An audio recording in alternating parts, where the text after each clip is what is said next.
Kojima with Snipertheladiesman with me, and today we are somehow doing a new episode of Let's Talk.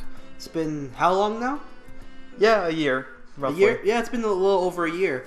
Yeah. Yeah, that's what work does to you. And that's what school does to you. So, yeah. Fun times. We've both been pretty busy this whole time. My work schedule has been really bad. It seems to never become like doable. It's always like, this shift this month is pretty shit.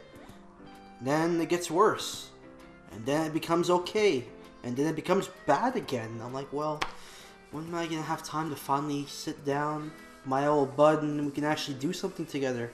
Finally, by pure chance. Yeah. Today was that day. Yeah, and I know it really was, and I was just glad that I really didn't have much on my plates. I didn't really have too much going on, and today was kind of just a overall lazy day at school. Nobody wanted to do anything. Even the teachers were just like, whatever. So they just sat down and they were like, you know what? Let's sit down. And that was it. That was how the day happened. We'd actually talk into this thing. You do know that, right? I'm sure the smell will go away very quickly. But I'm saying, whatever. Eventually. It actually is that bad? Kind of. Okay, sorry. It's okay. I thought it was going to be something just really funny, just for the hell of it. I didn't even know if it actually picks it up or not. But anyway, it probably, you know what, the microphone probably did. Anyways. Probably picked it up better than we actually heard it. But, yeah. So, yeah.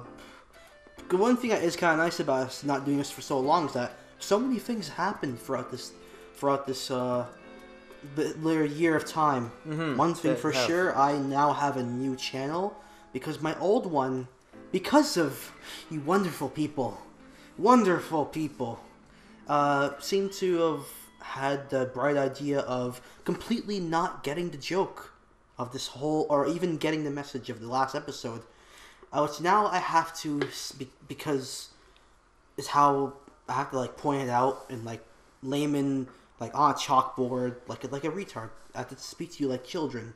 Is that a large amount of people went nuts over my supposed quote-unquote hatred of Arc systems and Persona and all stuff like that. But they didn't seem to understand that the episode, and this one too, including this one, starts out with Persona music. Yeah. And they don't get it that I like the series. I liked the actual game that I harked on for a little while for legitimate reasons. I don't remember exactly what I said back then because I haven't re-listened to my own voice. It's been a long time now, but yeah. I'm pretty sure I said a lot of good things about the game itself, just not the fighting portion and the fan base being retarded. But that's another thing. Yeah. Like, just because somebody says that, says any sort of criticism or negativity of something, does not mean that they actually truly hate something 100%. Like, I can say right now, well, what's kind of nice is that I said all these negative things about the first Persona Arena game, but what's nice is that the sequel fixed nearly everything. Nearly everything. The fighting's a lot more tighter. It's a lot less lenient for the inputs. It actually feels like a legitimate game. And on top of that, they still kept that really high production value. The music's still top notch. The voice acting's absolutely phenomenal. Everything that was good about the previous one, they made it better. And everything that was wrong with the first one, they did some sort of improvement. They did some kind of way to make it better. So, yeah, you guys cannot mass spam my new account, which I'm not even going to talk about in here. I'm not even going to repeat the name to it. But you can't mass spam my account now with copyright claims and quoting it for quote-unquote inappropriate content to the point that it gets in bad standing and then I can't, get a partner on that account anymore. Because that's what happened. So I had to get a new one, which wasn't fun because I had to download everything from my old account.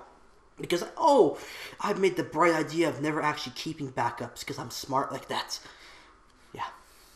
So, with all that negativity, that is just very odd, though. It really is. It's really odd, the whole situation. Yeah. And unfortunately, it has to happen. Unfortunately, stuff like that has to happen. People can... You say one bad thing, people lose their shit. I'm kind of a way where it's like, well, if someone were to talk bad in a way about a game that I like for and say whatever, and say whatever about it. I'm not going to go completely batshit. Yeah, that's probably the best thing. I'm not going to go completely batshit, unless especially if you are someone who has played the game. And then if you're someone who's actually played the game and says, I don't care for this, I don't care for that, I can just go, okay, fine. But if you have never played the game and you say to my face, this whole thing absolutely sucks, and you have nothing else better to say but that, in my kind of opinion, you don't have the right to say that. Which is the law of the internet. Unfortunately, yeah. But yeah, so that's just me. Yeah. Even though then again, as I've just said recently, I'm also kind of hypocritical myself, where, again, if a TV show, movie, video game, whatever of the sort, if it gets so hyped up and so talked about that it's almost to an abnormal extent, I secretly kind of hate it if I'm not interested in it immediately. Like Frozen? Like Frozen. I literally I to this day have never seen the movie, and you want to know why I never want to see the movie? What, because of the overhype? It's not even the overhype, it's the one song that everybody fucking sings. Let it go. Don't even start. Let it go. No. Do you want to build a snowman? I don't even know what that means. Do you want to build a snowman? Okay, stop. Come on, let's go and play. I like the movie. I don't know. Me personally, I liked it a lot. But at the same time, I understand that it is a bit overplayed and overhyped. But that's the thing, though. It was because of that song. I didn't see anything of it. I didn't hear anything of it except that one song over and over again, to the point that made me just go, you know what? I hate this movie. And that may be a wrong thing for me to say, but that may be just me. And again, even when it comes to some games to an extent, if something gets talked about so much, and I'm not interested in it immediately, I kind of hate it. Yeah, I can kind of understand that, but yeah. I try my best to try give something a chance to an extent, at least try it out. But some things out there, it's kind of like I just don't get it. Like some games, or some shows or some movies, it's like, why? 50 Shades of Grey, why? Oh God. Dragon Age Inquisition, why? The Call of Duty franchise as a whole, why? I mean, these sort of things is kind of. But anyway, what have you been playing? I like Dragon Age Inquisition. I thought like it was a good. It was basically saying hey, forget about 2. Forget about the fact that we made 2. Mm-hmm. Let's focus on this. Like I know it's a good game, but it's not game of the year. That's how I look at it as. Yeah, that's how I look at it. Well, it's not okay. I'm not saying it's a bad game, but it's not. Yeah. It's not game of the year. It was definitely like, but since it came so late into like the year, it's like, how the hell is this the game of the year? Not enough time has been put into it for people to really judge it. Every single other game out there that was put into like, granted, most of those nominee things, those award shows are kind of bled to begin with. Yeah, you can tell a lot of people there are just paid off. But yeah, exactly. That's a whole nother discussion later for today. But yeah. Anywho, what have you been playing lately? Honestly, lately, I unfortunately with school and everything, I haven't really been able to get to too much. But I got a couple free downloadable games on PS4. But really nothing really has stuck out of an actual game so far. It's just been kind of like a few hours in this, a few hours in that. I mean, the only thing I can really think of off the top of my head is recently is like, Kingdom Hearts 2.5, and even then, I finally finished that playthrough like a month, like maybe not even less than a month ago. So, I finally finished that. Mm-hmm. But again, yeah, like it's just been kind of basically not really big, AAA title releases. Just nothing at the moment really interests me. Again, literally, I've only gotten.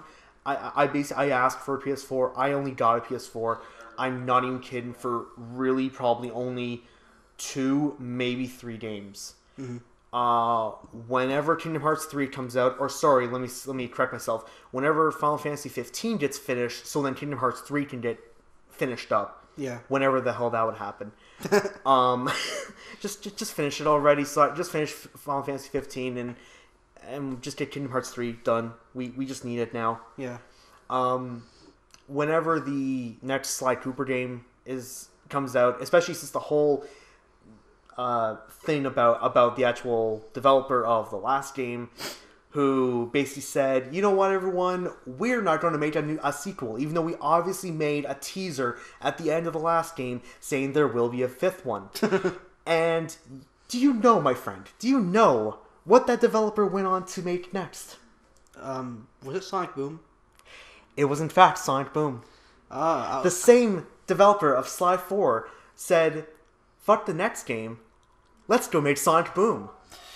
And they somehow made a game that some people may disagree, may be worse than Sonic 06.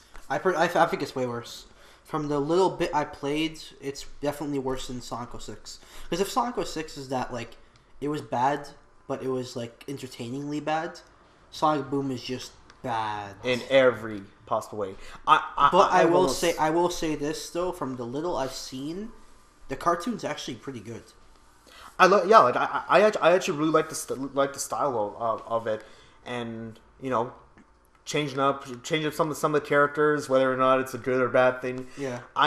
I actually like how some of the characters have like different sort of things on their head, or Sonic has almost like a little bandana around his neck or something. It seems to be a new thing. Yeah, for a lot of characters now. Yeah, exactly. But I kind of like that. It's just it adds something. Yeah. It's something different than just. Yeah. At least we're not vandalizing GameStops because his arms are blue. Christian. But yeah. That was still so shocking when you told me that. That really was. Yeah. If anyone wants to look into that thing, you go around the head, because I'm sure it was covered everywhere like a couple months ago. But So what about you? Games recently? Honestly, when I do get a chance to actually play some games, I've been playing a lot of Super Smash Bros. For Wii U or 3DS. It's like, if I'm not home, I'll probably be playing the 3DS one. If I'm at home, I'm playing Smash like almost all the time. When I'm not playing Smash, I'm playing, strangely enough, and I honestly am surprised at myself that I actually got this game, which was Akiba's Trip for PS4. I've seen just only a trailer of it, and it just screams just Japanese. It's the first thing when I first heard about. I heard about the series a few years ago. It was on the PSP, and it was like, this looks kind of cool, but it's probably never gonna get localized. And then it did. Then the sequel, which that's one on PS4, it was on PS3 and PS Vita, I believe, as well. But then the PS4 one's like, here's the PS3 and Vita version game, but everything here, like all the DLC and blah blah, all together. Oh, that's nice though. So I waited out for that version. But it's like, I honestly wasn't thinking of even like being remotely interested in it, and I just sat down and played it, and I'm like, this is different than what I expected. I was expecting like some super weeaboo-y, stupid ass like game, like, oh, why did I get this? And then I started going into it, and that's like half the story is like inside jokes or meta jokes on like anime and manga and video games as a whole. There's so many like random like jokes here and there that make fun of other things. There's also some product placement too, of actual real games or real shows, which kind of made me go, that's kind of cool. So yeah, I always like little inside jokes or inside little things like that. My favorite character is probably your character's little sister, and she's like a shut-in, but she's like adorable in her own little way. Yeah. But like one of her main things is that she does puns on the word on bro. So it's like, what are you doing, brotaku? What are you doing, broponent, brotoscope, broccoli? And I'm like, this is adorable. I want to give you a big hug and pat your head and make you not want to cry, but you're probably going to be weirded out because you're a shut-in and you don't want to touch anything except for yourself. That could be really turned around. That sounded weird, but yeah. Anyways, yeah. So I'm playing that for a little while. Beat it a few months back with them doing a new playthrough or two. I don't know. There's a lot of different. There's multiple endings and stuff like that. That's why it's good. It's good for replay value. Nice. Plus, you can also play in different difficulties and just have all your like super crazy overpowered post game crap into your new files and just blaze through it really quickly if you want to. Unless you pick the hardest difficulty, then it's like, wah!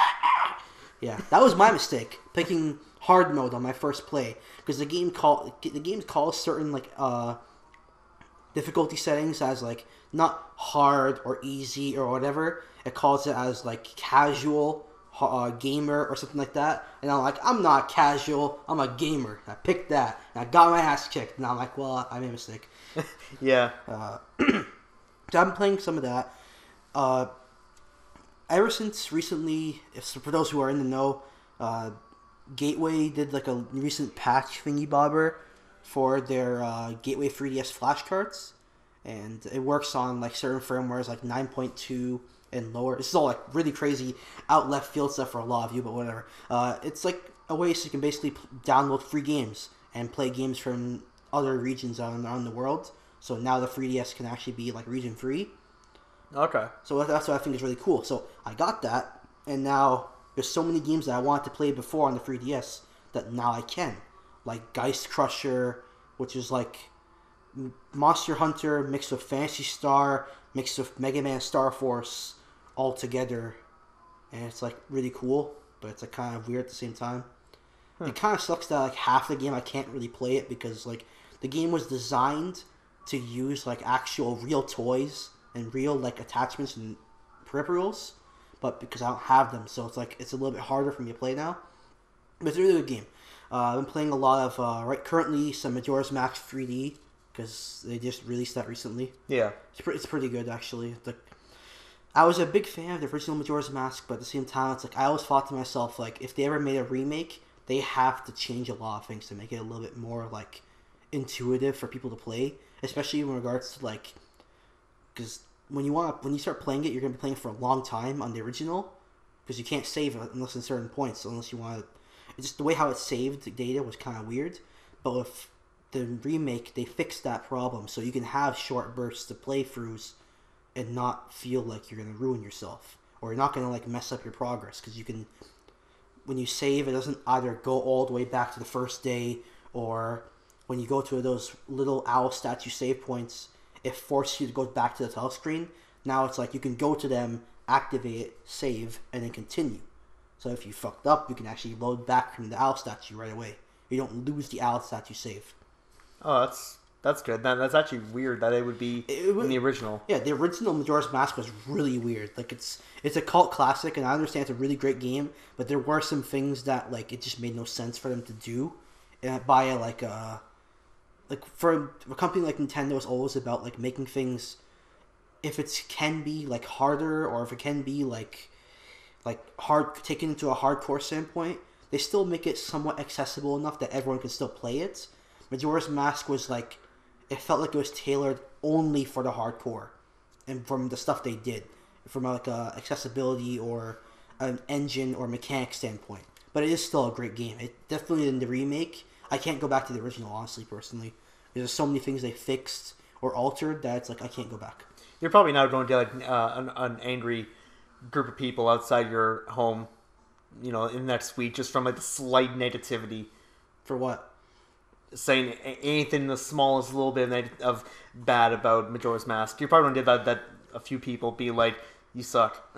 But I'm saying nothing but good things. Exactly. But you're saying that one thing that people are going to take the wrong way. What, not wanting to play the original? That's the only thing for me. That's the only thing I say about it. It's like, I'd rather play the 3D remake because, one, it's portable. I can take it anywhere I want. And two, it's just it is an improvement. There are some things that some people don't like that were changed, but at the same time, it's mostly an improvement.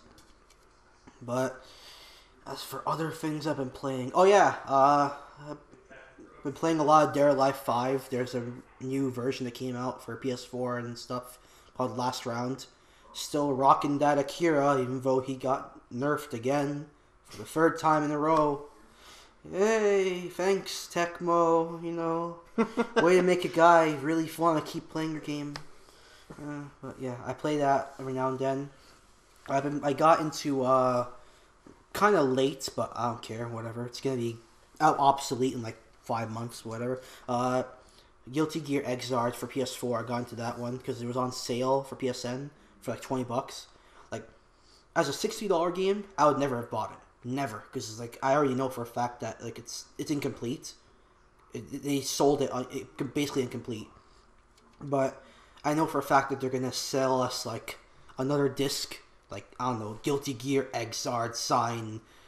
Extend penis joke EX plus alpha or something like that. They're gonna do that. They do that every fucking time. Yeah. So it's like seeing that happen. So I looked at it, I was like, just the roster is not fully complete. So it's like,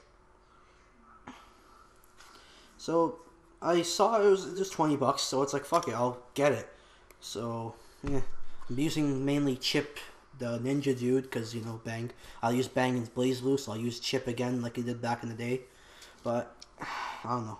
There's a lot of problems with the game, but, the fan base doesn't want to hear that. No, so we'll leave that as it is. I'll not go into that part because, People will find you. People will find your channel, spam it, so we'll leave that. They'll They'll be right outside my door. Yeah. They'll be like, how dare you say anything negative about Guilty Gear? And I'm like, I'm a big-ass fan of the series, right? Doesn't matter. You can't say anything bad. There's no such thing as bad with Guilty Gear and Arc System. They have my soul. They have my money. And they spread their ass cheeks out like fucking goatsy and shit. I think they would totally do it. Yeah. Totally would do it. And they would suck shit at the game still. Oh, shots fired. I don't give a shit. Actually, that does do me to a quick point. Actually, still slightly continuing with what games. For the longest time, I've had the Devil May Cry HD collection. Yeah. I've barely put any time. Like when I first got it, I maybe got to the first boss, died a few times, and said, "Well, this isn't my type of game," and left it at that. Well, over the course of the next couple of years, until maybe about a month ago, I said, "You know what? I want to start playing it," and I did. I finally played through and beat 1, and I was like, "Okay, it's." And I've always been interested in it and interested in the similar style of how guess what that led to other sort of games and similar sort of combat and and gameplay and whatever. You know what you should have done though? What's that? You should have been the one to fill your dark soul with light. Yeah, I will never. People always talk shit about the new Dante. Like, oh, he's this, oh, he's that. All I do is play that clip, and I'm like, shut up, done. But I don't care. But yeah, and then so I finally ended up beating 1, and again liked it, but I can definitely tell okay, maybe because it was the first of it was meant to be a Resident Evil game. Yeah. Our pal did tell us that, but did tell me that, but sure yeah, it was supposed to be one thing and it turned to something else. Mm-hmm. It was kind of I guess you kind of say it was almost kind of like first of its kind of sort of that kind of action. Yeah, it was a groundbreaking game when it first came out. Now looking at it, especially me not playing the original, this is only seen it a few times, but me playing this, it feels very dated. Yeah, extremely. But I can understand because of it's first, so it's you kind of give the benefit of a doubt. Yeah, I had the same thing. I had the same problem. I would say problem. I had the same feeling with the first Onimusha, which also started out as a Resident Evil game, which was that. How many games started off as Resident Evil games? I don't know, but it was originally just gonna be a Resident Evil style game, but in samurai times. But then same thing with that would be awesome. I know it would have been amazing, but I guess it just strayed off too much, and they were just like, let's make it its own thing. But with Onimusha, you can feel the Resident Evilness a lot more than Devil May Cry, because it still had the whole thing of doing puzzles and all the other stuff. But with Devil May Cry, it strayed into that super action genre a lot more. But Onimusha 1, at least, was still a lot more slow paced to an extent. But it was a great game. But I can't, unless I put myself in that mood to play it, I still look at it and go, I want to be able to do all the crazy shit in 3 and then Dawn of Souls or whatever it's called. Yeah, and then well, with that HD collection, I then went off to what people would call the worst of the original trilogy, 2. Yeah. And again, this is honestly the first time I've not only played it, but I've ever seen the game. I've seen nothing. I've only heard the negativity of Dante's a wimp, Dante's a crybaby, Dante's this, Lucia's blah, whatever. Going into it, I was thinking about this negativity and going, okay, how bad could this be? And you know what? In all honesty, I really enjoyed it. I honestly liked it too. I really enjoyed it. Yeah, like I really enjoyed it. And what was actually kind of funny is that I like it not only because the combat was a lot more refined and a lot more fluid. But what I also really liked was the fact that in the first game, it seemed that there was a lot of moments where it would cut from cutscene to a few minutes of gameplay to another cutscene of just whatever happened, of generally a lot of stuff that at least to me I don't really care about. So in the second one, I think there's literally maybe only a handful of cutscenes, and it's only like actually story stuff, not just saying, "Hey, here's a scene of the level," and then start playing. In 2, I found a very few small handful of them, and it just literally go, "Okay, you're done the first mission. Here's the second one. You're done the second mission. Here's the third one." Like right away, you would instantly start into the next mission without almost any story, anything, and maybe that's an odd positive to say that there's almost no cutscenes or no story. It's just be a badass and just kill things. And you know what? I like doing that. Honestly, I find his sort of personality and a character of just like, hey, I'm a badass who can make up wisecracks. I find that actually kind of annoying. And all I want to do is just actually shoot stuff. I don't even care. I don't care about the characters. The characters are actually, I'm not going to go so far as to say lame. I just do not care for the characters. Any of them. Well, I think you're talking about being worried about your channel. I think it's now you gotta be worried about yours. Yeah, probably. Because, oh no, you did the worst thing. You, Todd, said bad things about an old Dante, and I'm like, so... And I compliment the worst one, too. So it's it kind of levels it out. Yeah, so I think it's time to make a new channel soon, dude. Man. Okay, bye. No, but seriously. But yeah, I personally, I like number 2 as well. In terms of a chronological aspect, in terms of where the games take place timeline wise, which is really odd, by the way. Yeah, like it's like 3 1 4 2. Yeah, 3 1 4 2, and I guess in terms of the timeline wise, it makes sense for Dante to be more serious by that point. Yeah. What's funny thing about it is that those complaints that people had for him being blah blah wimp or blah blah, yeah, whiny or like all being those, emo or like some, all of those complaints didn't exist when the game came out though. Those complaints didn't exist until around after 3 came out and around the coming time of 4.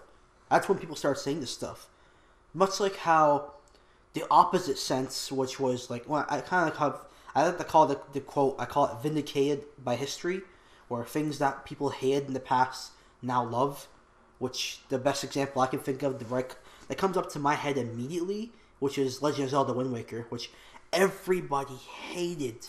Everybody hated the game as soon as it came out. But now, it's like, oh, it's one of the best in the whole franchise. And it's almost like, what happened? Like, did everyone just slap themselves silly and then suddenly their brains switched over and went, oh, it's good?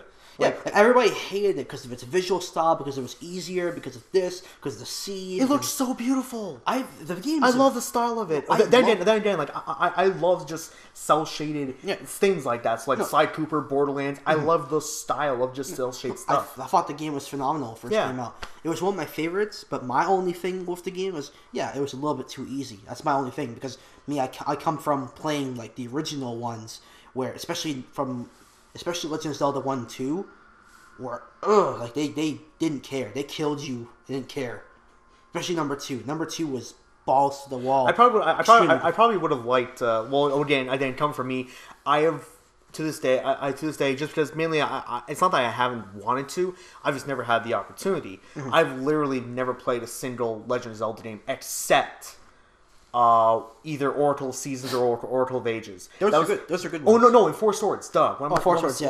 Okay, sorry. So those 2. Four Swords was one I put the most time into, but like the more big talked ones, the Ocarina of Time, the Majora's Mask, like all those really more talked about ones, it's not that I haven't wanted to. It's just I never had the opportunity because I didn't have the console, or it just wasn't like my type of game. It's just things happen. Yeah, but Wind Waker, like I just instantly like the style of it. I just didn't really want to basically almost jump into almost a series that like is like a game that's kind of like in the middle of a weird timeline story. Honestly, I kind of look at it as like what's kind of nice about Legend of Zelda is that each game counts its own sort of thing. Yeah, there is an established timeline, the official timeline, but I love the timeline, how it just like it goes bad and then splits into alternate universes and stuff. I love just the way of how weird it is. What's kind of funny is that for me is that my favorite ones, most of them are in the so-called hero loses timeline. For me, it's like I love A Link to the Past the most out of all of them. It's one of my top favorite games of all time. I loved A Link Between Worlds. I loved Zelda 2 Adventure of Link. And it's like those ones are in the so-called bad timeline, and yet they're all the ones that I like the most. But like, what's funny is that things about that are vindicated by history, and then things that are the opposite sense is that everybody was batshit hyped as hell for Twilight Princess when it came out. Oh, and during its like development. But now everybody's like, oh, well, who cares about Twilight? They kind of look at Twilight Princess now as like that, like, oh, who cares? Just another grim, dark game. I'm like, this is what you guys wanted, though. This is what you guys wanted. That's why they made it. They specifically made it because you people complained so much about Wind Waker and kiddie stuff, as you guys call it. Then they made that one specifically for And then you. now they want kiddie back. Now they want kiddie style back. Well, now they just want anything. Honestly. Yeah, true. No, yeah, true. Well, after Skyward Sword, they're like, oh, we don't want that. They want like Grimdark again because Skyward Sword was apparently terrible. But I'm like, what? How is it terrible? It was pretty good. Just because Egoraptor said it was terrible doesn't mean it's bad. Even him, most of his criticisms were so like off base. It made me look at him and say, is it because the game's bad, or is it because you suck? Because judging by your performances on Game Grumps, I think you just suck. And shots fired once again. But no, he's a piece of shit. He's a lot of, that's a whole other thing. Yeah. But one thing that is kind of nice still from this long hiatus of us not being together for a while is that a lot of things have happened.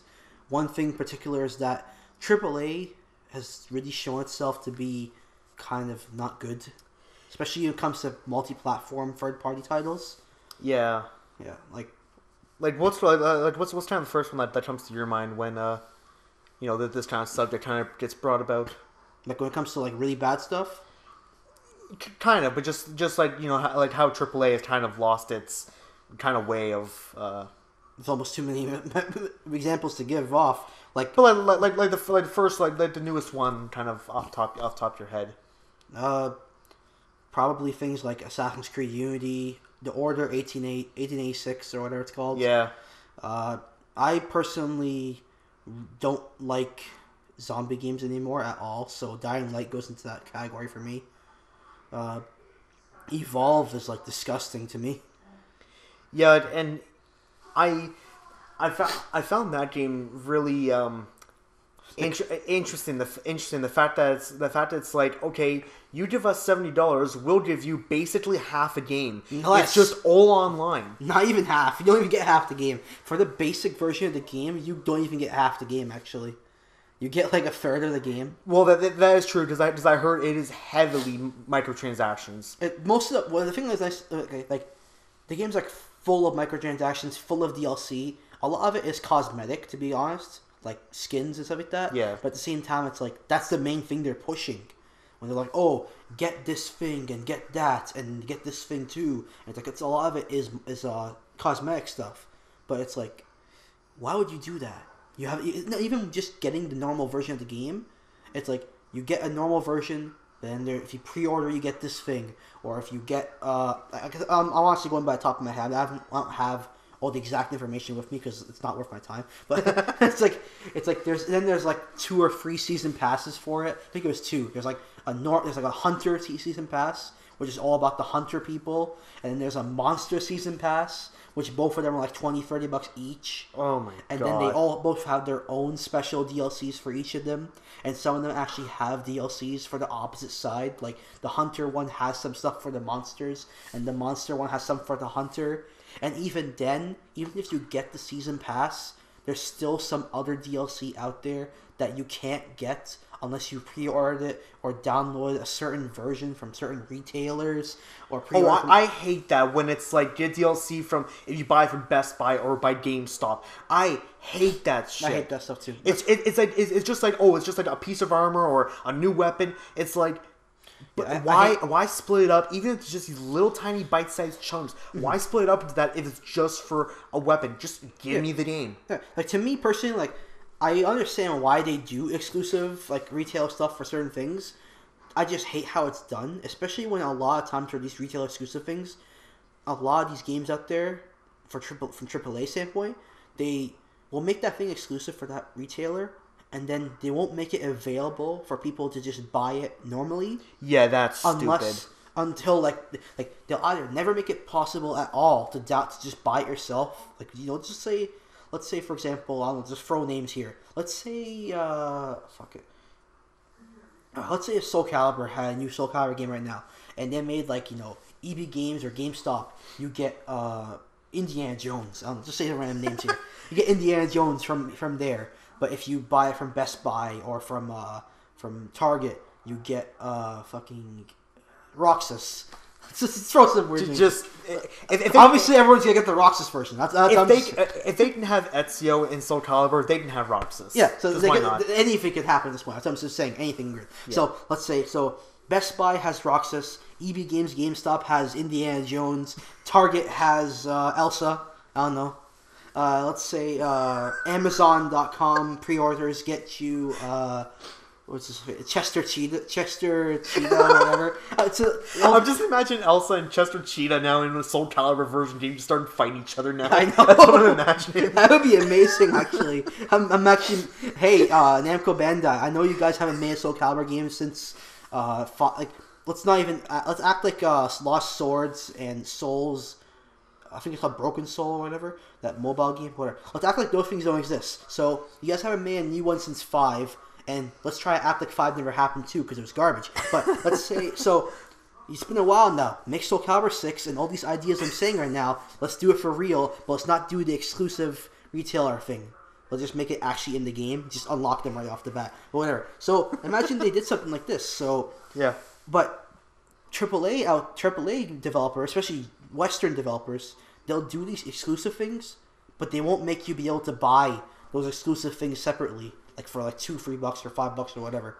They'll be like, oh, well, you get that exclusive thing and that's it. You want the other one, you have to buy the whole game again with that code. And then people wonder why people will just take that code and just throw it up on eBay for like $20, and someone out there will actually buy it. Yeah. But whatever. But like that's what these people do. And then, but like I understand when certain I don't know. I just think it should be that like if you're gonna do an exclusive thing, at least like make it exclusive at least for like the launch time. After maybe like 2-3 months of the game being out, where the retail exclusive thing doesn't really matter anymore. They make it to everyone. Make it available for everyone. Make it for like if you really have to charge for it, make it like $2 at least. The very most $2. Best idea to make it for free, but whatever. Make it $2. So like it's not hurting people for wanting to have that other thing as well. But that that's a whole other thing. But though I will say that retail exclusive amiibos is really stupid. But yeah, really, there's not retail those. There's for the last wave that came out, it was wave 3. I think there was retail exclusive amiibos like GameStop, EB Games had Shulk from Xenoblade Chronicles. I think Target had Rosalina and Luma. Like that character had Rosalina. Yeah. But because here in Canada, Target was closing down, so it was a really big debacle about who actually was getting the Rosalinas or not. But yeah, I know. I think Best Buy. I think they had. I forget exactly what it was. I'm going this by the top of my head because I didn't really look into this whole thing. I think Best Buy had. I think Meta Knight or I think it was Man Knight or Lucario. I forget who exactly had it. I think Toys R Us or Best Buy had one or the other. One of them had Lucario, the other one had Man Knight as their exclusive. Yeah. Yes, it was kind of dumb, but at the same time, what's really stupid is that it was only in North America that this thing happened. In like Europe and Japan, they were whatever. You could just go into a store or order online. And they were everywhere. Like even in general, the whole scarcity thing people are talking about, like that thing right there, it's only a North America problem. Like the ones that people are saying, oh, it's so rare, oh, it's so hard to get. A lot of them are very easily available in Europe and in Japan or Asia. Like for me in particular, I got lucky that like I was able to get the ones that I wanted. Like for example, I really wanted Mega Man. That was the one amiibo I wanted from the very start. The moment they announced it, and they said that every character of the Smash roster was going to get one, I was like, okay, I have to get Mega Man. I have to. No way I'm not going to get that one. Yeah.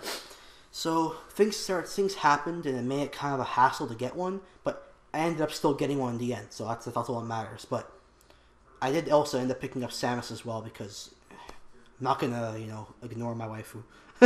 Yeah, not really a waifu. I'm not the waifu, daifu, husbando person, but whatever. I still say Samus is my favorite female character of all time. She's one. She's definitely my top 5. Yeah. I would definitely have to think of like who's actually my favorite, but yeah, definitely easy like top 5 for me. I wish she wore glasses though. That'd be even better. Well, there's that one picture that. The Bayonetta and Samus cross picture. Yeah. Where it's in Zero Suit. Yeah. Yeah, there is that. It's like it's. Yeah, but it's technically Bayonetta in a Zero Suit. I'm saying I want Samus in her look with glasses. That would be amazing. Hey, Nintendo, when you guys are working on Metroid 5, is it going to be? If they work, that's what it's going to be called. Because Fusion was 4. Okay, when you guys are making Metroid 5. Because she's all like fucked up because now she's half Metroid, half human. Maybe her vision's blurry now. You can make her wear glasses. You can work something in, can't you? Maybe. Yeah. You know? Come on, you can do that. It's just for me. Put it right in the beginning, right at the start. Dedicated to Saito Kojima. We gave you Samus with glasses. Is there any word on the next Metroid game? There hasn't been any sort of precise word about one. All they've been saying is just that there will be one soon someday. Okay, same thing with F-Zero and all those other franchises. Yeah, okay, so it's the usual thing. It's just like that's like one of those games that I'm not saying it will instantly make me want to buy a Wii U and whatever, but it's almost there. Yeah. Like if say if tomorrow the next thing they say is like, hey, next Metroid game coming, it would make my wallet open a little bit more and be like, should I? I'm almost there. It's one of those things like that would actually get me, well, let's just say a lot more interested. Because generally it's just there's not a lot of Nintendo licensed games that I can think off the top of my head that I've like really wanted to get even in the last like 2 or 3 years. But that's just me. Like I've just not many things I just really pop out. Yeah, nothing really pops out really except like Metroid, and yeah, not even Smash. To me, I've lost touch with Smash mainly because I went back to Melee a little while ago and was like, wow, this feels kind of awkward. Not to say anything bad about it, just It feels awkward to me after not playing it for like 7 years or something. And going back to it feels very awkward, very floaty, and then it's like, okay, I guess I'm done with Nintendo games. Melee is one of those it's really, really good. I really like Melee, but at the same time, I kind of can't go back to it, especially after playing 4. Though I honestly will say, if they made like a Project M mod thing for Smash 4, I would definitely play that at least. Because I understand what people like about Melee. It's a very technical game, it's very more fighting gamey than how Smash 4 and Brawl are. Where 4 is a lot more competitive than Brawl was. Let's not talk about that one. Like, I used to actually defend Brawl, but now I went back to it after 4 came out, and I was like, oh my god, how the hell did I like this game? Yeah, like, like every now and again I'll get that kind of moment. It's like, yeah, I used to like that game. You know, even if it was just like a couple of years ago or back in my childhood, it's like I used to like that game. I look up some video or I find a way to play it myself, and I go, how did I like this? This is like ick. Yeah, that's what it is for me. Like I loved Brawl when it came out. I defended it somewhat because I don't know, it was still fun to me. Yeah. And then like after 4 came out, I played Brawl like probably a month or so later, and I was like, oh my god, I understand now. I see why people hated this. I truly finally understand. Does that make me bad? Am I losing? Am I now like a tryhard? Am I terrible? Because now I understand why all the Melee people hated this game. I don't know. Whatever. No. But yeah, that's how it was for me. But I don't know. But one thing other thing that's also really hilarious about lately is that it seems to be that now we're coming into an era. Well, not really coming into it. It's more like it's now becoming a big thing in this era. Is that we're dealing with a lot more gender and like a lot of things like gender issues, racism issues, blah blah blah, things like that in our gaming nowadays. Yeah, like, there's a lot of like talk of like, oh, this is sexist, this is not sexist, this is misogyny, this is not misogyny, and things like that in gaming nowadays. And honestly, a lot of it, some of it makes sense. Like some of it, I understand why, but at the same time, a lot of it is like just bullshit propaganda from people who probably shouldn't be talking because most of them aren't even gamers. Hi, Anita Sarkeesian. You're not a gamer. You admit it yourself that you're not a gamer. You admit it yourself you probably don't even play games. Maybe you should stop making videos and talking about games. Oh, wait. I forgot. That's the new big thing, the new hot topic to talk about. And you need that Patreon money, don't you? Fucking bitch. But yeah. Always has to bring everything back to feminism. She could talk about any random subject, bring it right over to feminism and all about her. No, it's just all about her, honestly. It's not even about feminism. From the way how she acts is that, like, the things that she says to people, it's like, it's very clear that her and people like her and her, like, honestly, I say her, like, as if she's even doing it herself. It's not even her actual actions. It's, I think his name is Josh McIntosh or something. He's the one who's, like, the big head telling her to say this dumb shit. So it's a guy telling a girl to say shit about feminism. There's so much wrong with that statement. Exactly. And people defend her. And people follow her. And people think... I bet there's someone right now in the middle of while they're watching... As soon as I uttered her name, they're like, oh my god, this guy's a sexist.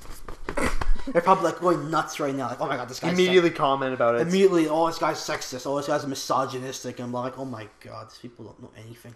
It's like that's what we're talking about. That's what we're getting at. That's the problem. Like I don't give a shit. I'll straight up say her off the bat.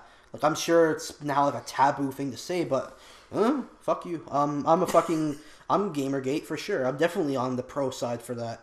Because like when I look, cause I used to be kind of neutral, but then I started noticing that like the shit that like anti Gamergate says is so like stupid. A lot of stuff they do. Because one of the main things about anti Gamergate is that they believe that anyone who is pro Gamergate is a white male who is like basically they call them neckbeards. You know what that term is? I think so. Yeah. Yeah, they're all neckbeards. If you're a Gamergate, pro Gamergate, you're a neckbeard white male who sits in his mom's basement, doesn't socialize with people, doesn't go out. You don't have a girlfriend. You're basically like a troll. Like nothing. You're basically worthless. Why are you speaking of my life? I'm not. No, I'm sorry, but literally, just about everything of that is actually correct of me. That's like almost identical, which is ironic because it's like, why are you talking? Why is gamer just me?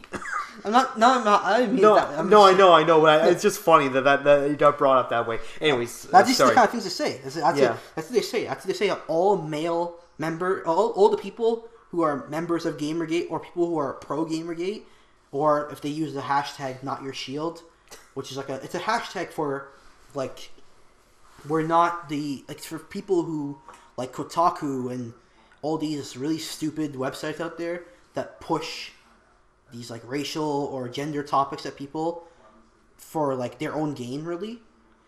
Not Your Shield is for basically saying like, you know, we're not your shield. We're not your. Don't use us. Don't speak for us. We speak for ourselves. Yeah.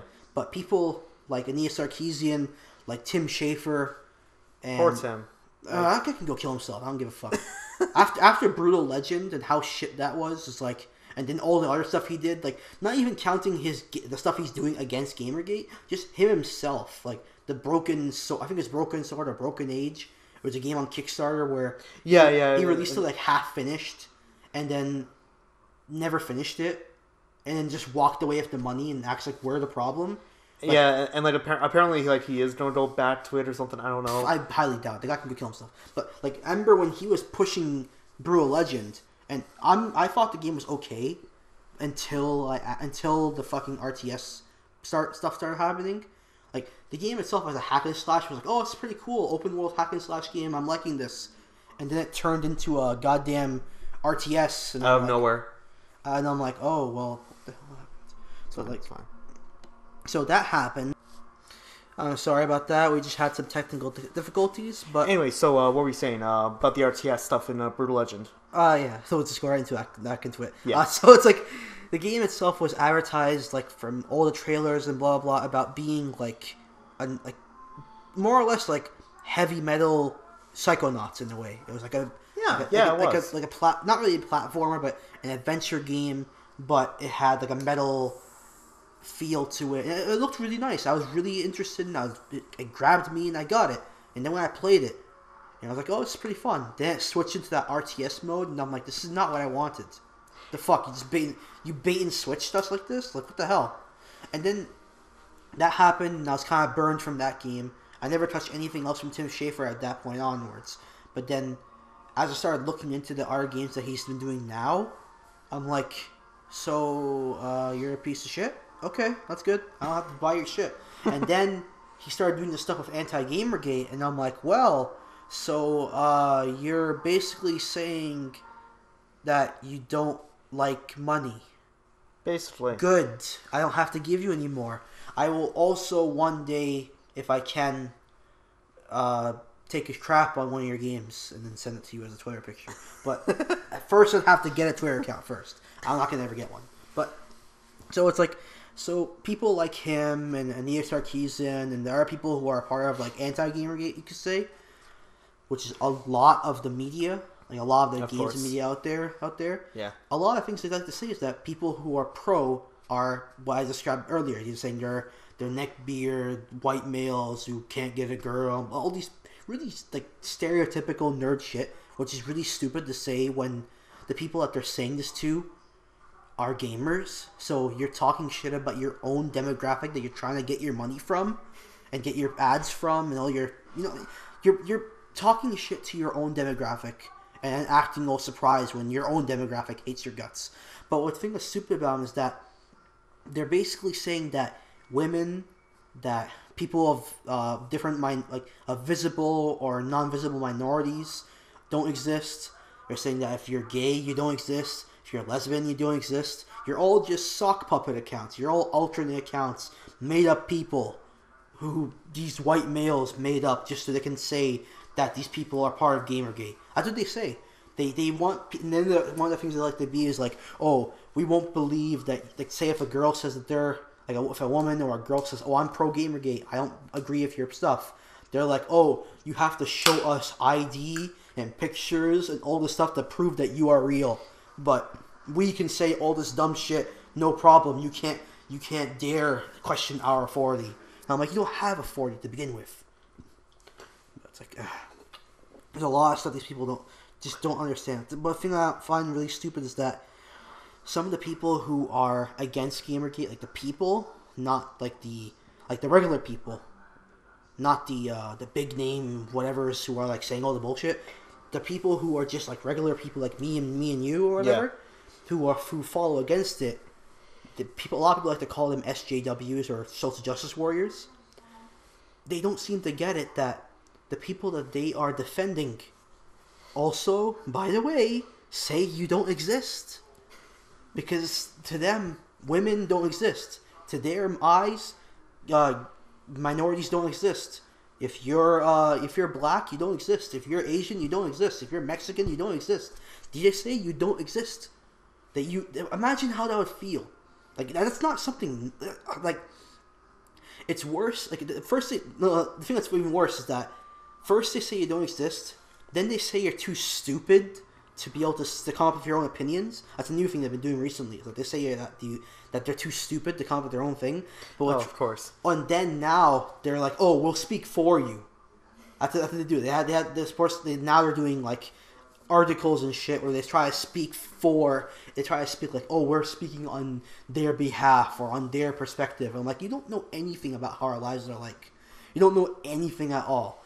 Like one thing I found hilarious is that like there was the thing about how these people, how they talk, is that them, the SJWs and the people of the anti-Gamergate side and blah blah, is that they're all about, oh, we don't like sexism, we don't like racism, we don't like this. But when they talk about other people, they use every single type of filthy thing you can say about another person. Yeah. Without actually saying the full actually bad things. Like, I'm putting a big disclaimer note right here. Warning, some things may be said right now. I may say some certain words because I want to give you some examples. Here's your final warning before I continue. Is that a good thing to even continue? I'm just giving, I want to give examples here because this is the kind of stuff people are saying.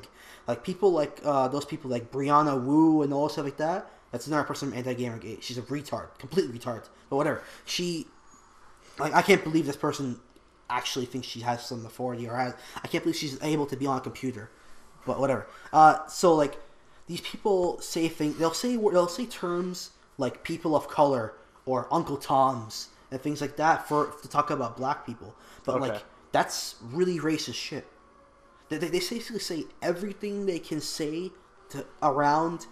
They'll say Uncle Tom, or they'll say people of color, or colored people, or this thing, or whatever that. Every single racial-ish thing possible, except for nigger. Everything but that. Everything except for the nail on the head. Yeah, they'll say everything but that. But even those things that they say are still really bad things. Yeah. Last I checked, saying people of colored is still pretty freaking racist. It's still pretty bad. Here's an idea. Just don't say anything like that at all. Yeah, that's a better idea. But the thing that's hilarious is that I remember when I was in grade school, I did like a speech thing. I think it was like grade like 3 or 4 or whatever. I heard the term people of color all the time in like little books like that. But I didn't think it was bad. I said that term once in one of my little things about diversity and something about diversity in my speech. I got in so much trouble for that quote, for saying people of color. And that was back in grade 3 or 4. And I got in a whole bunch of trouble on an otherwise A+ speech. It got turned to an F because of that. Because I said that one phrase. It was 3 words. People of color. Got me nearly suspended. Got me sent to the office for like basically the whole entire day. I had like freaking, my parents got called up. I got sent home. All these things happened because of 3 words. But these people are throwing it out all willy-nilly. And yet they're not, no one's losing jobs for this. No one's getting yelled at for this. They're being basically appraised and being applauded. Like they're like some big, standing up to the big bad people. These bad misogynist people, these racisms. I'm like, these people you defend and saying I can't believe this is whole new era, this whole age of outrages is just like, I can't believe this world. Yeah, there's some really just like overall just stupid things going around that really can be solved with just saying, hey, shut up and listen and don't do what you're doing. The thing that makes no sense is that this is all all of this is happening to video games. Why? It's like all this stuff is happening now surrounding gaming. It's just like, why can't we go back to the day when it was just shut up and let's just play some video games? Now it's like, oh, we have to worry about, oh, is this thing sexist? Oh, is this thing misogynistic? Or are we inclusive of the right people? Are we not including the right people? Are we saying something that's offensive? Are we not saying something that's offensive? Are we playing it too safe? Are we being too risky about this? Like, all this now out of nowhere. But it's like, on the one hand, it's these people who are pushing this agenda. On the other hand, it's how society is in general, where society is trying way too hard to get offended over nothing, over things that are very unoffensive things, but they're just trying to be like, oh, we're gonna get offended over anything so we can get lawsuits and get money and blah blah. Like, oh, fuck yourselves. Like, seriously, enough. I get enough dumb bullshit at work enough. I don't have to. Right when I finally want to sit down and play some games or go on the internet for a little bit, I gotta hear this shit too. Like, oh my god. Yeah, it's just one of those things. Real, you can't get away from it no matter how much you try. It's one of those things. It's one of those things where it's like, my ship sails in the morning. Just enough is enough. I wonder what's for dinner. Oh boy! I don't even know why I'm bringing that in here. we have to try and lighten up the mood somehow. After all of that, in some way, yeah. Do we want to really go into of how price of a game is over amount of hours? Like how certain games like Order 1886 is like $60-$70 for what essentially is like 2 hours of actual gameplay and 4 hours of cutscenes and QTEs. Yeah, pretty much like that. So yeah, that's pretty terrible. Yeah, I've seen playthroughs of it. I haven't actually sat down and truly played Order 1886 very much. Because honestly, the game portion of it doesn't interest me in the slightest. To me, it's just another third-person shooter, Gears of War style cover-based shooter. To me, I don't really care. I'm not saying that I don't like those type of games. Some of them are actually kind of fun, but to me, it's just like, okay, so you have a lot of cutscenes in a nice-looking world. The graphics look amazing and blah blah, but the game is boring and it's over in the blink of an eye. Yeah, almost. Basically. Like I understand there's some games out there that have a lot of cinematic and not much gameplay, like Asura's Wrath, which came out like a few years back. What the thing about with Asura's Wrath is that while I will personally defend that game, it's only a little bit because one, now it's cheap as hell, so it's who cares. But it was enjoyable every second of it. With Order 1886, there's a lot of boring ass scenes from what I've seen. A lot of just simply just talking, or a lot of just.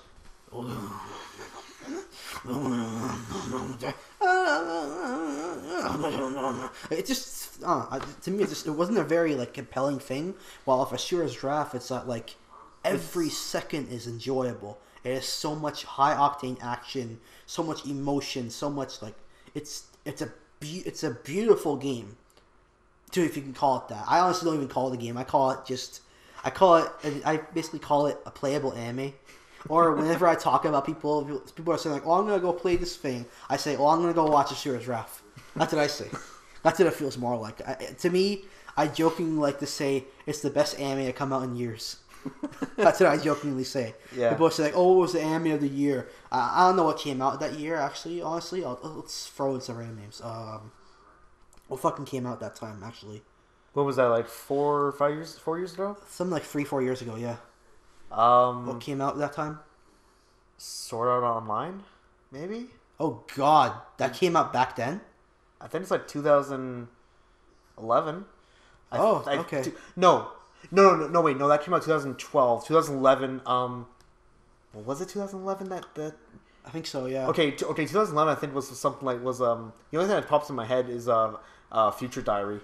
Okay, so that's the only thing that pops in my head. Okay, so it was definitely better than Future Diary. No, that it's really good. No, but it's still better than Future Diary. No, it's not. It had fucking big manly guy blowing up people and going he blows up everything and he goes. It's like Dragon Ball Z and Fist of the North Star and JoJo Bizarre Adventure and other stuff all together into one, and it was full of feels, and it made me go yes. Future Diary had yanderes. Yeah. That's why it beats Asura's Wrath. Why? Because it had an adorable yandere. Anyways, going back. So basically going back to how price can be equivalent to amount of hours. The other two things that quickly pop, and I'm not sure how much time you have left to stay here, or how much longer we were able to talk, but quick kind of go over the two that can pop into our head. For me, it's Brothers: A Tale of Two Sons. Now, for some people who may not know it, it's just a kind of a downloadable game that you're able to control two characters at the same time with one controller, and all of your actions are used with both the L1 or R1 or whatever the other bumpers for Xbox. All of your actions are that. You solve puzzles, you go from one point to another, and you have this little adventure. Now, okay, that seems all fun. Here's the problem. It's 2 hours long. I'm not even kidding. It's 2 hours long, and there's no replay value. You go on an adventure from point A to point B, and here's even the worst part. It's $15. Aha. So, at what point does $15 equal equivalent to 2 hours of gameplay with no replay value? When AAA says so. Even though the game's indie, but that's what AAA likes to think. And even indie titles get away with that shit way too much. And the worst part, absolute worst part, I got the game on PlayStation Plus for free. Yeah, it still felt like a ripoff. It still felt like a ripoff. Yeah. How bad does a game have to be that if I get it for free and I play it in like during a lunch break? I think I was literally eating a sandwich while playing it. I didn't even finish my sandwich before I finished the game. That's how quickly it passed by, and I went, okay, this was stupid. Yeah.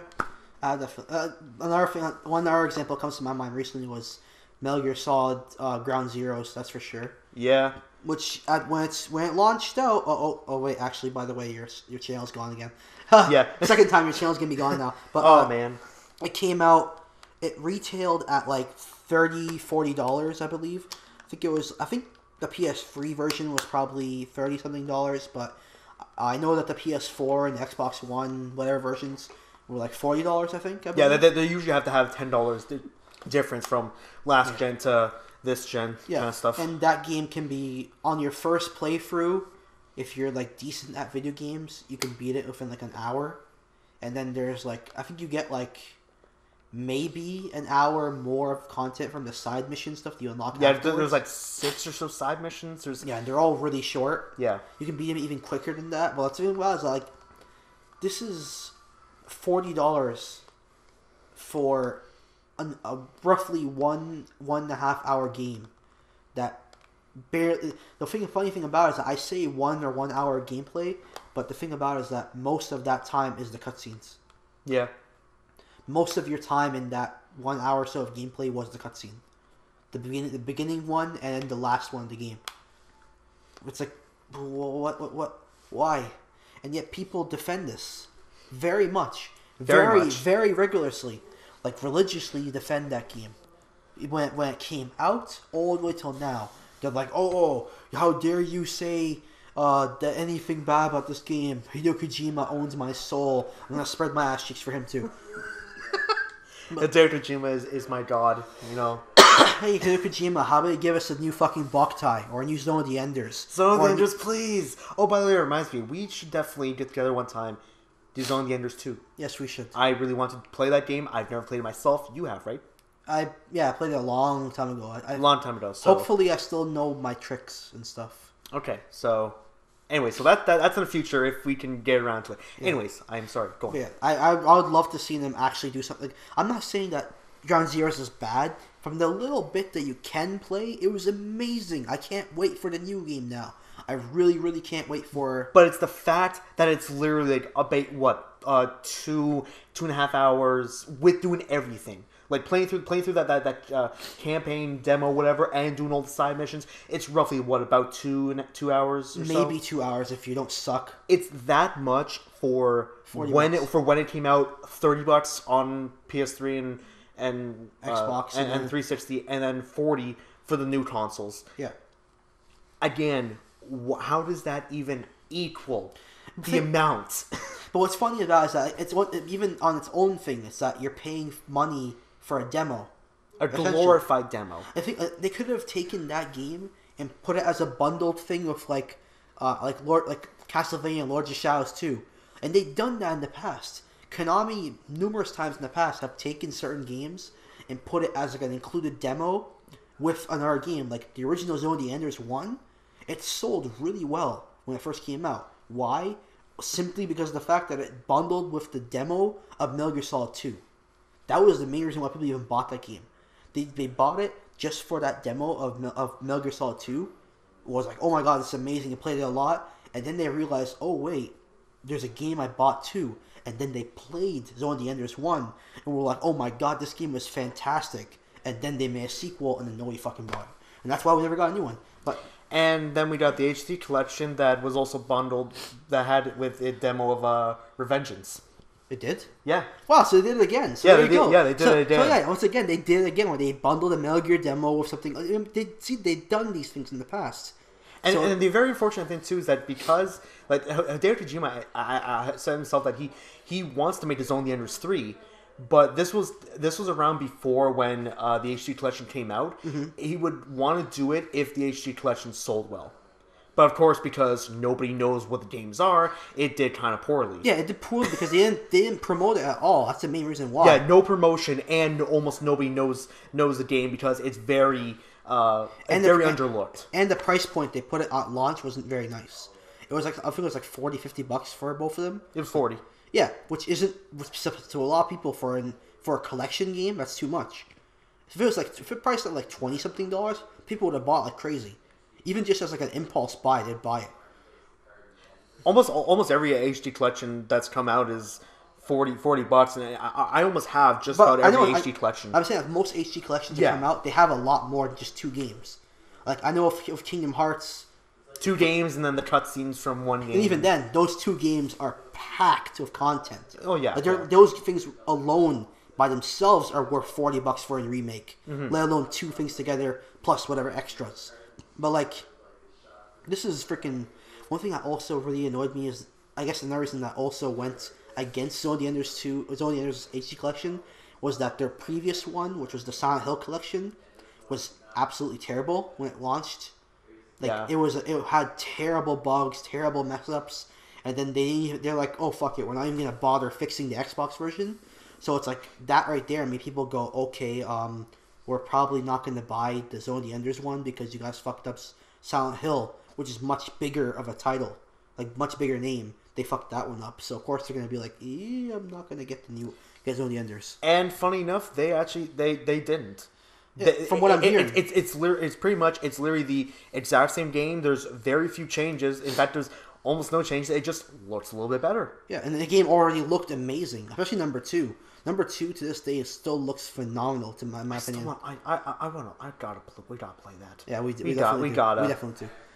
The only thing I would say I don't like about Zone of the Enders 2 is maybe the dub is kind of bleh, but one thing that kind of makes no sense to me is that it's an HD collection. They have a lot of extra disc space. Why didn't they have dual audio? That's my only gripe with the HD collection. They didn't give you the option to have English or Japanese voices. It's not being, oh, you're a weeaboo, blah, blah. It's not that. It's just, they didn't do a good job of the dubbing. It has a charm to it in terms of like a cheesiness, but it's a lot better in the Japanese version. If you ever watched because I remember when number 2 was coming out, because like I was already a fan of the original one. Yeah. And number 2 was coming out, and I was watching trailer after trailer after trailer. This is back when even to this day, Konami does this sometimes, where for their big games, especially Kojima games, their trailers would be like 10-15 minutes long. And I remember watching like, oh my god, this game looks so good. And then I finally got it, and I'm like, where's the dual audio option? And I hated the dubbing for it. But I put up with it because the game itself is still amazing. But when the HD collection came out, or was coming out, I'm like, okay, these are like, 30-something gig discs for PS3? I thought Blu-rays are like 30-something. Yeah. At minimum, 30-something gigs, and they can get even bigger. Because I know Final Fantasy 13 had like 50 gig discs, something like that, if I recall correctly. So it made no sense for them not to have like that extra space used. But whatever, that's a whole other story. But I don't know. Like I don't understand how people can defend Kojima when he really does nothing but Metal Gear, and even then, it's like he does these really stupid things with like the Ground Zeroes. But like, why don't He even says to him, he says it every single time now that, oh, this will be my last Metal Gear. Oh, this will be my last Metal Gear. It's like 5-6 times he said that now. And I'm sitting there saying, like, okay, I'll believe it when I see it. When I see you make a new Boktai or a new Zone of the Enders, I'll believe you. And the thing that's great, if he ever did do a new Boktai, me having a bit of a wishful thinking thing here, let's imagine they made a new Boktai for 3DS. I would not be surprised, at the very least, if they made a new Boktai, and that would make Capcom go, hey, they're making a new Boktai, let's make a brand new Mega Man RPG. Because both those series used to have a lot of crossovers with each other. Every single time a new Boktai game came out, a Battle Network or Star Force game would come out, and they had crossover stuff between the two. Well, sure, when the later games came out, they cut that content out for the North American releases. They still had it to some extent. Like, I remember Battle Network 4 came out, Boktai 1 came out. They had crossover stuff here and there, but they weren't connected. They still had stuff between each other. Number 5 came out for Battle Network, and then Boktai 2 came out, and you can actually link the games together and play special modes of each other, which was like freaking amazing to me. Wow. And if you played the modes together, they actually unlock different content between the two. Like, you got like a Mega Man gun in Boktai, and then you got certain Boktai related battle chips in Mega Man Battle Network 5. And then they did it again in 6, and there was like it's so much amazing stuff. And then even Star Force 1 had a Boktai thing with the DS Boktai game with Star Force 1. Well, in the Japanese version. In the English one, all that stuff got cut up into pieces and bits that couldn't be accessed normally. But if you hacked either game, all of their extras were still in the data. Which I hacked it, and I got all the crazy overpowered chips because I'm cool like that. Yeah, that's just me. I like having all my content. Not just served you piece by piece. Yeah, like I'll admit that I sometimes, like even with the later Star Force games, I hacked some of them just to have some form of access to the stuff they cut out for the English versions. Because it's like, there's so much stuff that was so good. TLDR, Capcom, make new Mega Man games, please. I'll even take a Battle Network collection for 3DS. I'll even take that. Just give it online play, fix up the some slight things on the engine, make it a little bit better. I'll take that. I will buy it. I have a Gateway 3DS where I pirate games now, but I will still buy that game if you do it. You will get money. You will get pre-ordered day one. If Capcom just makes any means of another Mega Man game, people will go crazy for it. Just anything. That's the wishful thinking thing. I'm hoping that if they ever did one in the future, that actually ends up being like bought like crazy. But at the same time, it's like, who knows? Would people actually really buy it? Because the thing about it is that, like, right now, Mighty Number 9 is fucking garbage. From what I've tried out, and from what I've seen in later videos, it's freaking terrible. I can't believe, like, it's a pretty terrible game. It's really bland. It's really lifeless. The stuff to keep asking continually for money from people. It's like, okay, we made this money from the game itself. Okay, we're gonna add some DLC to it. Oh, we want you to pay for the DLC to add to the game, so we can pay for the DLC. Wow. It's more and more. I look at Mighty Number 9, and then I say to myself, you know, it wasn't Capcom that made Legends Free Die. It was Inafune who made Legends Free Die. Because the funny thing about it is that when I look back at the times after the initial hype of the series back in the NES days, after that I never really got back into that steam, or never became really like successful until the Battle Network days, where it became huge. It was like a freaking like multi-million-dollar phenomenon. It had TV shows, it had animes, it had comics, card games, toys, everything. It was giant. EXE was big as fuck. And then they tried to do it again with Star Force, but just people got kind of burned out, or just they didn't get promoted properly enough. I don't know what there's a multitude of reasons. But the funny thing about all that stuff is, even if they didn't have much hand in EXE or Star Force, but they are some of the more successful games or successful sub-series. But Mega Man 9 is sold really well because people are like, oh my god, new Mega Man game, it's all 8-bit, it's all cool, retro is cool now, and it sold really well. Yeah. Then number 10 came out, and nobody gave a fuck Why? Because we looked at it and we were like, oh, it's just fucking ROM hack of Mega Man 9. And the funny thing about it was, all the assets of 9 were still in 10. So it's basically a ROM hack of 9, and people didn't buy it, and that was the last game we got. The series ended with a ROM hack of a previous game they sold. Wow. And now we have him playable in Smash 4, which really excited me. I'm still using him to this day. I'm actually, he's a really, really fun character to use, but it's pretty sad that a different company put more love into your flagship mascot character, and you guys haven't done shit with him for 5 years and counting. 5 years. I understand that, certain things don't get touched again. I know Breath of Fire... Well, actually, never mind. I actually got a new game recently. Okay, I understand Power Stone not getting shit because it sold like shit when it first came out, and while it does have a bad fan base, it didn't get much because it was on Dreamcast and got pirated. Everyone pirated on Dreamcast. But I understand Darkstalkers being dead, because even when it first came out, no one played Darkstalkers. When a new one came out, no one played it. When a newer one came out, no one cared. The only reason why people even remotely give a fuck about Darkstalkers is because the tits, and because Morgan was in the Marvel vs. Capcom series. That's the only reason why people even know about the series, honestly. Some hardcore fans will say, oh, well, I've been playing it since the beginning. And I'll be like, yeah, you played it as a ROM. You didn't play the actual games.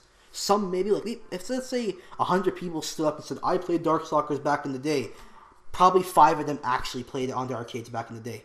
The rest of them played it as a ROM on Final Burn Alpha or Main 32, 10 years later. Only because they see someone else fire it up randomly. And be like, oh, what's this game? Oh, it's that girl from that one thing that's in Marvel vs. Capcom. Okay, I'll play it. And then the freaking HD remake came out, Resurrection, which was supposed to be their testing ground. They were testing the market to see who would buy it, and if it sells well, they might do a new one, do a Darkstalkers 4. Even when they pushed it, and they marketed it, and put trailers out, and advertisements and everything, it still sold like shit. Why? Because nobody gives a fuck about Darkstalkers. Yeah. In the overall sense, nobody gives a fuck about Darkstalkers. Which, I'm sad to hear that. It is sad, but that's just how it is. People would rather play Street Fighter. People would rather play Mortal Kombat. People would rather play Smash Brothers. They don't care about Darkstalkers. There's just a lot of... There's just in general a lot of series that, whether or not they were very popular when it came out, or as the series went on, it was still just popular, or went booming, or if it just died out and fizzle within an instant. Mm-hmm. Regardless of the fact, there's a lot of series that are similar, where it's it gets talked about, or it's just very underlooked, that are actually, that I would love to see, a new game or a remake, or mm-hmm. just something different. Probably one of my absolute probably all-time wants of a remake or reimagining or sequel to something else that again has mm-hmm. a very small following, Legend of Dragoon. Yeah. One of my favorite PS1 games, even though ironically when I played it on PS1, I maybe played the first 10 hours of the game, got to a part because it was very cryptic at the time, and this is one of the first games I ever played that was that was a very open RPG that it wouldn't tell you exactly where to go or exactly what to do. It would just be talk to this person, but it wouldn't tell you. This is my very first time doing this kind of thing, so I would get stuck that exact same part and say, okay, quit, new game, and do that over and over again as a kid. Nowadays, now it's on PSN, I've gotten to the point of like 3/4 of the way done the game, mm-hmm. using the guide, by the way, because it's still very cryptic, and but it is that old style of like old Final Fantasy, where it's open, but it doesn't really. Well, I wouldn't say old style. It's more like post Final Fantasy 7 era. Okay, yeah. Old Final Fantasy was even more open-ended and more cryptic than that. No, but that's the thing. Yeah. I can only imagine, but just because again, that was the first of that type of game that I've ever played, and the fact that there was talks of a sequel, there was talks of a remake for so long. The fact that they even made him for PlayStation Allstars, yeah. Yes! The fact that they even made him for PlayStation Allstars pisses me off. The thing with me, when I seen that, was that, like, yeah, it was nice that they wanted to make him, but they ended up not. I would have rather have them, because they said they wanted to do the same thing for Spyro and Crash Bandicoot. I would have rather of them not shown that character model and simply just said, you know, we had these characters in mind, but unfortunately we didn't do it. I'd go, okay, you know, that happens all the time. Planning stages, blah, blah, it happens all the time. But the fact that they had the model made and everything, that's what I guess, I totally understand why fans got pissed off. Because it shows you there that there was something there. There was work ready. And then what makes it even dumber is that, like, the game came out how many years ago? And it's like almost a year, it's like a year or two ago. Yeah. Yeah, and then, like, not too long ago, like a couple of months ago, they released a balance patch for it out of nowhere for no reason. I'm like, oh, really? Yeah, and I'm looking at, like, who the fuck even plays this game anymore? There's no one like, the game came and went like nothing in terms of the because the reason why they made the balance patch is obviously for the quote unquote competitive people, but the people who play the game, I guess you could say competitively, I'm pretty sure they dropped that game after the first year or so because all support was gone. I'm sure they came back when that balance patch came out, probably played it for a month at best, and then it dropped it again, especially since, like, freaking games like Smash 4 are already out. It's already completely took over those people, because that's basically what they wanted. They wanted a game, like a competitive type of game, like Smash Bros. But Brawl was bad, so that game tried to kind of fill the shoes while also being something for PlayStation. But then Smash 4 came out, and it's like, well, there's no point. We'll just stick with Smash 4. And to me, being a Sony, pretty much just a Sony fan person in general, it hurt me the most. Like, okay, I enjoyed it for what it was. I by no means was ever going to think, oh, I can do this competitively, huh? Yeah, no, because I'm not that type of. I'm not a fighting game person. Any of that sort of thing. But to me, what actually hurt me the most was the fact that it's like, because of how fast it came and went, and what I instantly thought of is everyone was just saying that it's just Sony's version of Smash, and I went, yeah, so it's Sony's version of Smash. Yeah. I like it for that because they have Sly Cooper, and he's like the top in any sort of, like, if you can say top tier character, he's like, you know, he was up there. He was easily up there, and obviously he's the only character I actually used, which was funny because in the game he didn't even have a block; he turned invisible. And that was the greatest thing. Every other character has a way to block, except Sly. He just poof turns invisible. You can just disappear, go into a corner, sneak up behind people. Exactly what the character does. Mm-hmm. I think, like, me personally, I thought the game, like, I'm not saying it's terrible. I'm not saying it's, like, amazing either. I felt it was pretty average.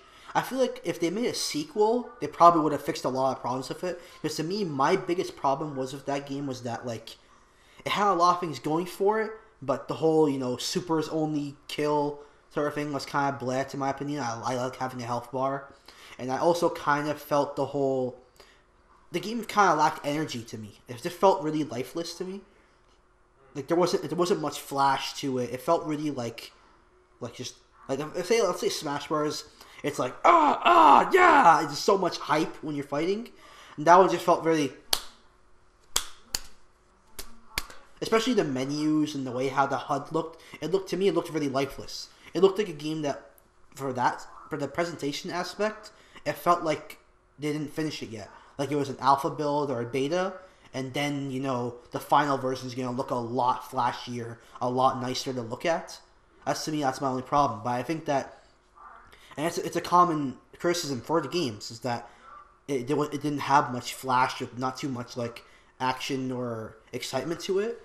But if they ever made a part 2 or round 2 or whatever, I'm sure that one would have fixed it. It would have been a lot more like, whoa, it would have had a lot more energy to it, a lot more pizzazz and whatever other buzzwords I can throw into the words here to make people think I know what I'm talking about. Yeah, like, just quickly personally, like I actually liked the fact that it was just like personally, I did like the fact that it was super moves only, and like it was a weird kind of thing that it was almost that like you couldn't be killed almost, I don't know, cheaply or anything. It was like you got beat because either you were just straight up bad, or you just, hey, the opponent got too many supers, and boom, before you know it, you're dead. I don't know. Kratos says otherwise. And then you got people like Kratos who just goes, hey, side square, own your ass. Yeah. That's all you have to do. I don't know about the layered balance patches, but I know that it was fucking safe on block. I think it counted as a grab, so which was bullshit, but I don't know. Yeah, I think it did. Just like it homed in on the first person too, which was really really weak, which is really stupid. Yeah. But no, yeah, I was like, but also going into that game, only knowing that, hey, as long as Sly's in it, I'm happy. I don't care about any other character.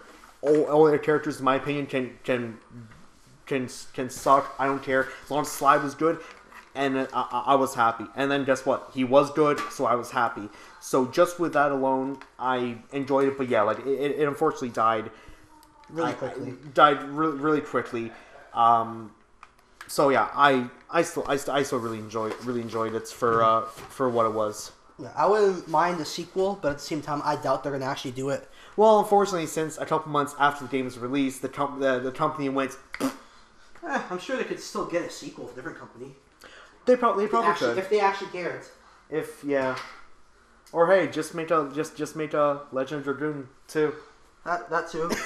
that's the main thing. Who cares about getting a sequel to PlayStation? Because Allstars? Dark was going to be in the game. Yeah, it's like, do we want a sequel? Nah, just who cares? Give us Legend of Dragoon 2. That'll be fine. That'll make up for every mistake you've ever made with games or anything. That'll correct everything. That won't fix Assassin's Creed Unity. Yeah. That won't fix a lot of other things. In my eyes. Well, then again, I haven't played Unity. I know of it, but I still want to get it just for the fact that it is. It's a nice experiment to watch a train wreck. Well, I'm sure now with the patches that came out, it's probably more playable.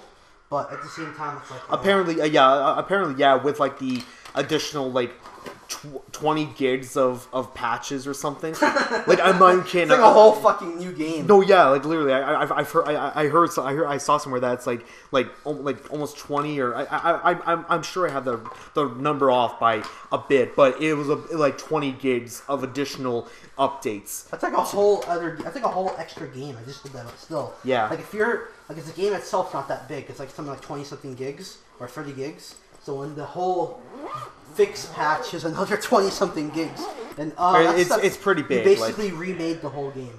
Yeah, just of course, like a year later, just be Assassin's Creed Unity remastered. It would just have all the patches. I'm sure they'll have a Game of the Year edition, which is hilarious to me. Game of the Year, my ass, but I'm sure AAA, they'll give some money to people to make them think that. Oh, IGN. You can't spell ignorant without IGN. That joke will never get old. That joke's absolutely perfect. Now the new joke is something out of let's say 7.8 out of 10. Too much water. Too much water. I love the person who reviewed that game because that person, I think it was, I'm pretty sure it was a girl or something. I think it was actually a girl, but in the actual description of the review, you could tell she has not only never played another Pokemon game and never played a game in general. She just pulled someone off the street, said, "Hey, play this game for about 5 minutes," and then she just walked around into just a pool and said, "There's too much water." I'll be honest. I'm not really the biggest fan of like Ruby Sapphire, but I honestly did like Alpha Sapphire. Honestly, like I played it because of Gateway, because of the Gateway. I downloaded it finally, but it actually. So hey, there's a positive. Yeah, I was able to finally sit down and play it. It's like it is definitely an improvement over the original series, but honestly, at the same time, I look at it as like it's probably only this much of an improvement because it's running off the engine of X and Y, and X and Y was freaking amazing. Yeah. All right, so we flew a lot of time after this. Yeah, seriously. So I mean, so you probably won't hear another Let's Talk for what 2016. If we're not nuked to crap from World War III, yeah. Yeah. So anyways, so for Saito Kojima, we will see you all next time. Once again, remember when there's smoke, they pinch back. I don't know what was the thing in YouTube hoops again. I have a better idea. Let's end this off in the best note possible. All right.